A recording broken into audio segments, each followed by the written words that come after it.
তো বন্ধুরা, তোমরা যারা জানো না, the clash of clan is still going on এবং আমরা পেয়ে যাচ্ছি টাউন হল 18। ও ভাই, সেই দিনের কথা মনে আছে যখন টাউন হল 11 ম্যাক্স করার জন্য জীবন টিবন দিয়ে দিতাম। তো আসলে কত দূর চলে গেছে। অন্য সব মোবাইল গেম যেগুলো আমরা খেলতাম বা খেলা বন্ধ করে দিয়েছি, but clash of clan still going strong. তার আপডেট বের করতেছে এবং মানুষ খেলতেছে। টাউন হল 18টা অবভিয়াসলি অনেক জোস হবে।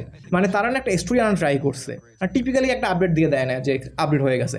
তারা কি করছে, স্টোরিটা খুবই মজার একটা স্টোরি। সো একটা মিটিওর আসতেছিল অনেক উপর থেকে, মানে এমন একটা বড় মিটিওর যা পুরো ক্লাশ অফ ক্ল্যানকে ধ্বংস করে দিতে পারে। এরপর আমাদের বিল্ডার অ্যাজ একটা হিরোইক কাজ করে এবং তারা দেখতে পারে যে মিটিওর মধ্যে একটা স্পেশাল শক্তি আছে।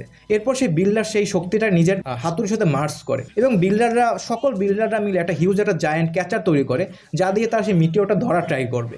আই থিঙ্ক তারা আনসাকসেসফুল হবে এবং পুরো ভিলেজটা ধ্বংস হয়ে যাবে। বাট এই ধ্বংসের মধ্যে থেকে আমাদের বিল্ডাররা আবার রাইজ আপ করবে। এই পাথরগুলো, এই বিল্ডারের পাথরগুলো দিয়ে পুরো টাউন হলটাকে আবার আপগ্রেড করবে এবং আমরা পাবো town hall 18। I think it's a very good story.